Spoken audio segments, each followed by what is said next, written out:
I do want to remind everybody that your dad, a great man he was, invited me up to Fargo, and you and your dad promoted a race at the Fargo racetrack, USMTS modified race.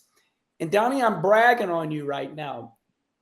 Your family taught you well, because when I went to that race, you were already great. But what I witnessed was you, your father, I don't know where your sister was or what was up, but you were in there icing beer down. You were running the event. That was your job. Where did this work ethic come from? Because I'm sitting there, I'm looking, damn, Donny Schatz icing beer down, working behind the counters. Is that what your family is all about?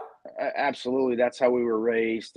Obviously, we're in the truck stop business, and that's where I'm at right now. That's where my office is at. I was able to take my father's office after he passed, but racing's something. Sorry about that, Donnie. I loved your dad. Great man. Thanks, Kenny.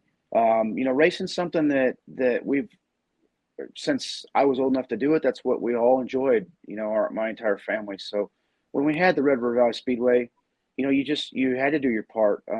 People don't volunteer at racetracks anymore. It's all, you know how it works. It's just like any other job or any other industry. And I guess racing's just something that we took as next level. And we were able to have a lot of great people that were a part of it. And a lot of them work for us right here today and come from that racing background. So you do what you got to do. I don't think there's anyone in my family that'll tell you, well, I'm not going to do that. That's not part of my job description. There is no job description. It's whatever it takes. And especially when it comes to racing, there was no punches pulled. So, it was an honor to do it. It was something that also, because we had 4 members of our family that were passionate about racing, and we were all worked together in business, when we put it into racing, it got to be a little bit too much, because my father had an idea one way, I had an idea the other, and then you take in 2 females, my mom and my sister. Oh boy, it got to be a challenge. So men are from Mars, women are from Venus. Yeah, when it wasn't a sad day when we couldn't do it anymore, because it allowed us to still race and do what we love to do, but yet step away from having racing as a business side and promoting. Because like I said, sometimes it doesn't matter what it is. Sometimes your biggest supporters can also be your biggest critics when you have a racetrack. And believe me, I enjoyed it. It was a good life lesson, but I don't know that it's a career path for me or anyone in my family. Donnie, the world of dirt racing has wonderful, wonderful race fans. They love it, but they all go to work on Monday. Most of them do. As I look at you right now, I'm doing what any dirt racing fan would do. I'm looking at your files in the background. I'm looking at your folders. So I know you, but I'd like for you to give a glimpse of your lifestyle to everybody else. I admire you because I tell everybody, I said, listen, we interviewed, the big cat, Brad Sweet, and he said there's only about 3 or 4 of you that really make a good living. 7 do, that try to make a living. But Donnie, look at you right now. You're at the truck stop. You're a businessman. Fly your own plane. But I know dirt racing is a passion of yours. Can you paint, as they say on AM radio, paint the picture right now? Where are you at? What besides racing, what do you do for a living? Tell me about this truck stop business. Well, Kenny, it all starts back to, when I was younger, out of high school is when I started with the World of Outlaws, and, college wasn't a path for me. All I cared about was racing. I was going to race with the World of Outlaws and be a bum if that's what it took. It nothing else resonated. And my father always instilled in me, you need to think about this here a minute. You need to have, what if you get hurt? I'm not going to get hurt. The older generation always thinks ahead. They think for you. And I didn't, none of that mattered. Like I said, I would have run away from home to do it. And I'm glad that, it took me some period of time, probably 10 years after I started, before I started to sink in, like, hey, I'm here. I'm no good. What am I going to do?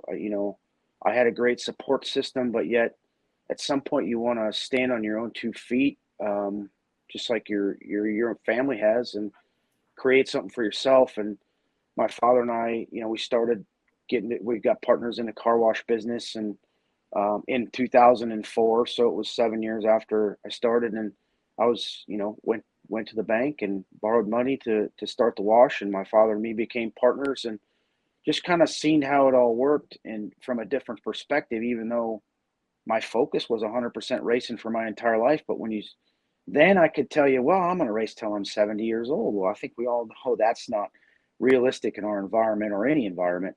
So as you start to get involved in those things, you realize, hey, this is really a smart plan, because what if I do get hurt? What if something happens? What if I'm not good enough? There's a lot of what ifs that you really don't even want to ask yourself, but you should. And so I started down that path, and my father was very diverse, involved in a lot of things, not just the truck stop business, but he wanted to own his own properties, and he'd meet people that would be like, hey, I need a building. He'd say, yeah, I'll build you a building. I'll rent it to you. So we started into, commercial real estate and rental properties and all these things. Um, and it's done very well for him. It's the things that it allowed me to get started in racing, and we have our own team, and get us to the point where we were able to, hey, we got this opportunity to go racing with Tony Stewart and not have to be on the ownership side, so we can focus on our business and still go race at the highest levels that we want. It was like a no-brainer win-win situation. And when that happened, it allowed me to be home more, focus less on trying to manage a race team and people who don't want to be in North Dakota. North Dakota is my home. It's where I was born. It's where I'm going to die. Way up Um, there. yeah, it is. But home's home. And, that's so, um, I don't sit here and grind every day from 9 to 5. But part of it is being here. We have several properties to manage, not just here, but in Minot where we grew up. And, that was what my father took care of, all those things. It's whether it's maintenance in the parking lot every spring from snow melt or just wear and tear.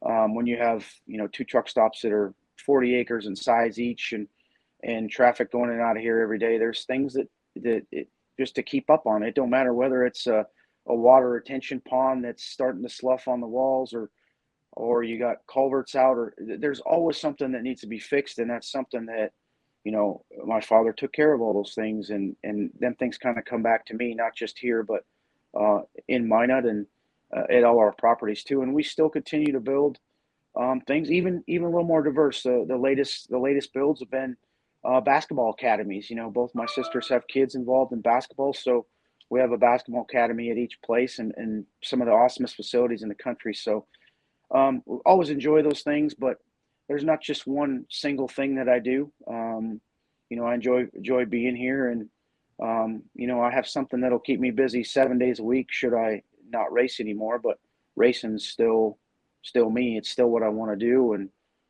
thankfully, thanks to Saturday, I think it kind of creates a narrative that a lot of people have kind of said, hey, I think you're probably getting to the point where you should probably step away, but I'm not there yet. No.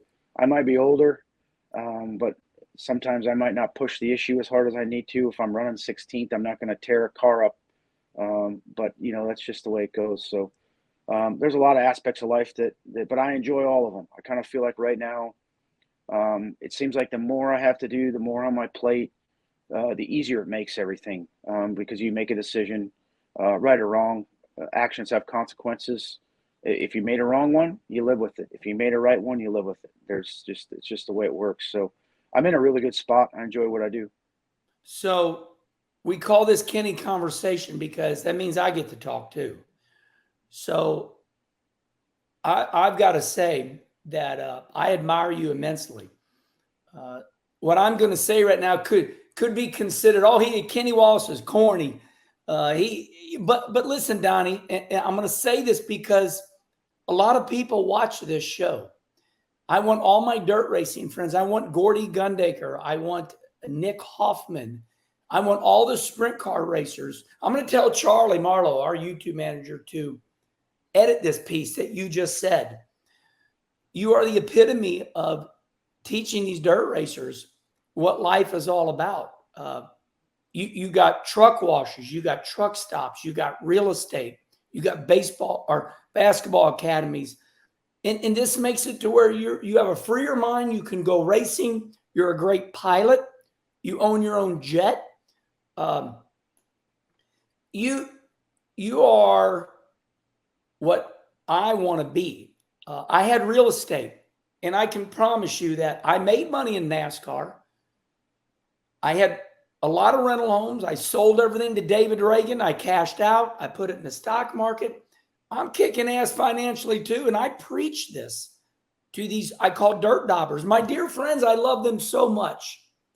Wearing the cargo shorts, and like you said, you would have become a bum if that's what you could do to stay dirt racing. I'll be a bum. I'll be a bum as long as I can just smell like ass and be at a dirt track. But then you get older and you become 60 years old and you're like, okay, I'm done racing and I still got to live.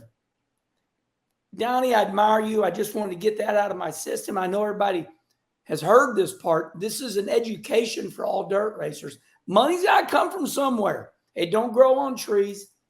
And Donnie, just, that's one. I like you too because you're good to me. You're always nice to me. But buddy, you got it going on. And that's part of my conversation. I wanted to get that out. One reason I wanted to interview you, because I knew all this about you.